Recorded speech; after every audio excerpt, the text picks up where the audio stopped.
ಶಾಲೆ ಕಟ್ಟಡವನ್ನ 3 ಕೋಟಿ ವೆಚ್ಚದಲ್ಲಿ ಕಟ್ಟಿಕೊಡ್ತಾ ಇದೀವಿ ಅಂತಕ್ಕಂಥದ್ದು ಇದು ದೊಡ್ಡ ಏನಪ್ಪ ಅಂದ್ರೆ ವಿಚಾರ.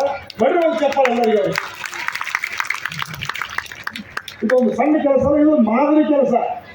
ಏನಾದ್ರು ನಾಳೆ ನಮಗಿಂತ ಮತ್ತೆ ಭಾಷಣ ಮಾಡಬೇಕಾಗಿತ್ತಂದ್ರೆ ನಮ್ಮ ಸಂದರ್ಶಕರ ನಾ ಪ್ರತಿ ಕಡೆಗೆ ಇಂಥದ ಹೆಸರಿಂದ ಇಂಥದ ಶಾಲೆ ವಿದ್ಯಾರ್ಥಿಗಳ ಕೊಡುಗೆಯನ್ನ ನಾ ಸ್ಮರಿಸಬೇಕಾಗ್ತದೆ ಅಂತ ಕೆಲಸ ತಾವು ಮಾಡಿದ್ದೀವಿ.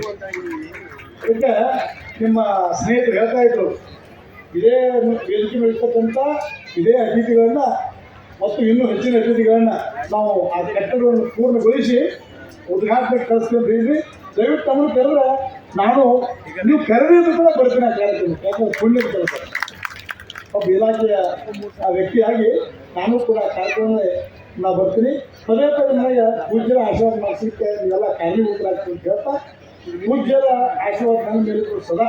ಯಾಕಂದ್ರೆ ನಾನು ಬೆಳಗಾವಿ ಜಿಲ್ಲೆಯಲ್ಲೇ ಹೆಚ್ಚಿಗೆ ಕೆಲಸ ಮಾಡ್ತಕ್ಕಂಥ ವ್ಯಕ್ತಿ. ನಾನು ಅವರ ಪ್ರತಿಯೊಂದು ಗ್ರಾಮದಲ್ಲಿ ಪ್ರತಿಯೊಂದು ಹಳ್ಳಿಯಲ್ಲಿ ಅವರ ಶ್ರೀಮಠದ ಭಕ್ತರಿದ್ದಾರೆ. ಜೊತೆಗೆ ಬೇರೆ ಬೇರೆ ಪೂಜ್ಯ ಮಠಾಧೀಶರಿದ್ದಾರೆ. ಅವರೆಲ್ಲರಿಗೂ ಹಿರಿಯ ಪೂಜ್ಯರಾಗಿರೋದ್ರಿಂದ ಪ್ರತಿಯೊಂದು ಮಠದ ಕಾರ್ಯಕ್ರಮದಲ್ಲಿ ಅವರನ್ನ ನೇತೃತ್ವ ವಹಿಸಲಿಕ್ಕೆ ಅವ್ರ ಆಶೀರ್ವಾದ ಮಾಡಿಸಲಿಕ್ಕೆ ಅವ್ರು ಕೇಳ್ತಿರ್ತಾರೆ. ಅಂತ ಹಲವಾರು ಕಾರ್ಯಕ್ರಮದಲ್ಲಿ ನಾನು ಕೂಡ ಪಾಲ್ಗೊಂಡು ಅವ್ರ ಆಶೀರ್ವಾದ ಪಡ್ಕೊಂಡಿದ್ದೀನಿ.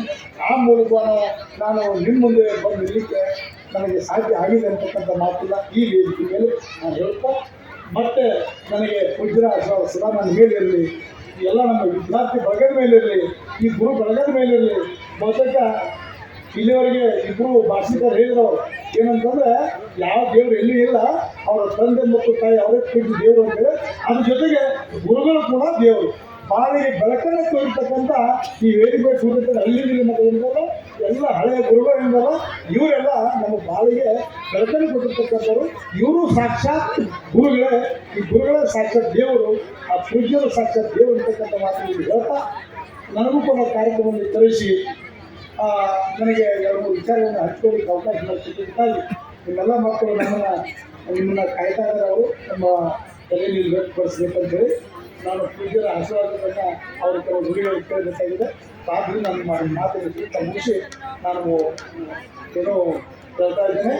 ನಿಮ್ಮೆಲ್ಲರೂ ಕೂಡ ಕಾರ್ಯಕ್ರಮ ಆಯೋಜಕರನ್ನು ಕಳಿಸಿ ನನಗೆ ಅವಕಾಶ ಕೊಡಬೇಕಾಗಿ ಅವ್ರಿಗೂ ನಾನು ವಿಶೇಷ ಧನ್ಯವಾದ ಹೇಳಿ, ತಾವು ಕೂಡ ನಮ್ಮ ಕೆಲವು ವಿಚಾರವನ್ನು ಕೇಳಬೇಕಾಗಿ ತಮ್ಮಗೂ ನಾನು ವಿಶೇಷವಾಗಿ ಧನ್ಯವಾದ ಹೇಳಿ 2 ಮಾತು ಮುಗಿಸಿ ಅವರಿಗೂ ನಮಸ್ಕಾರ.